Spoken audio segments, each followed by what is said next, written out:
My daughter called me at 9:42 p.m. Her voice was fractured. "Dad, he shoved me." My blood froze, then boiled. "What?" He said. "You're just a fat old man." Then he slapped me. Silence stretched. I could hear her breathing fast, uneven. I didn't raise my voice.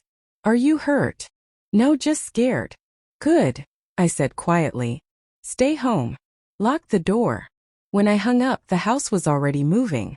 My shoes, my jacket, the keys. 15 years teaching Marines how to end fights before they start. And I was shaking. Not with fear. With restraint. I drove to his gym. No music. No headlights until I reached the cracked parking lot. Inside, sweat. Metal arrogance. He was laughing with his coach, surrounded by cocky young fighters. The coach smirked. "What are you gonna do, Grandpa?" I smiled. Just a small one, enough to make him uncomfortable. After that, everything went blurry.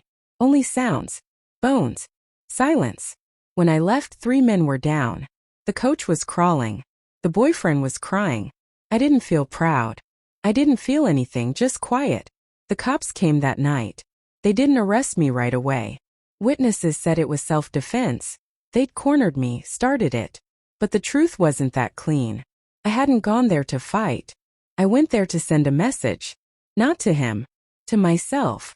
Because somewhere along the line I'd stopped being who I used to be. The Marine who taught control. The man who believed discipline was strength. 15 years of restraint, gone the moment I heard my daughter cry. And beneath that rage, a question grew. Who raised her to stay silent until someone hit her? The answer hurt more than my bruised hands. Me. I built a home where calm meant safety, where control meant love.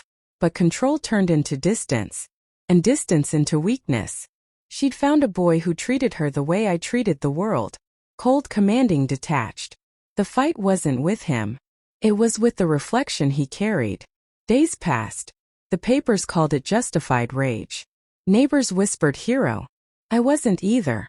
I sat in my garage for a week, staring at my hands. The tremor back. The one I thought I'd left in Iraq. Every night I saw his face again. Broken, terrified. He reminded me of the men I used to be. Men who thought fear could be beaten out of others.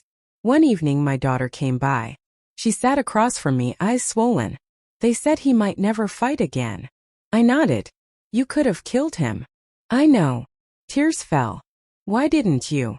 Because if I had, I'd never come back from it. A week later the hospital called. The boyfriend wanted to see me. Against every instinct I went. He was unrecognizable. Bandages, tubes, the weight of consequence. I didn't mean it, he whispered. I sat beside his bed. Yes, you did. He started crying. I just wanted to scare her, not hurt her. I looked at the monitor's steady pulse. You learned fear the wrong way, I said. But you learned it. Then I left. That night, I took my daughter to the old training yard. Hit me, I told her. She looked confused. Dad. Hit me. She swung hesitant, then harder. I blocked, corrected her stance, her breath, her balance. The lesson wasn't about striking. It was about control. When she stopped, her hands trembled. Why are you doing this? Because I won't always be here, I said.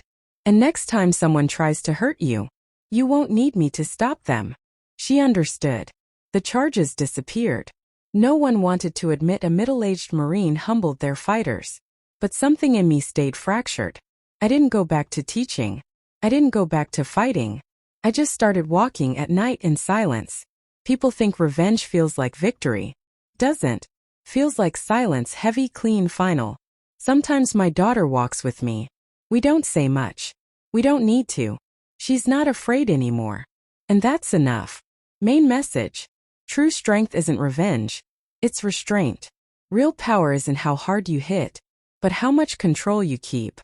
When everything inside you wants to explode, anger doesn't prove love.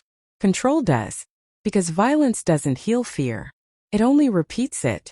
Love means protecting someone without losing yourself in rage.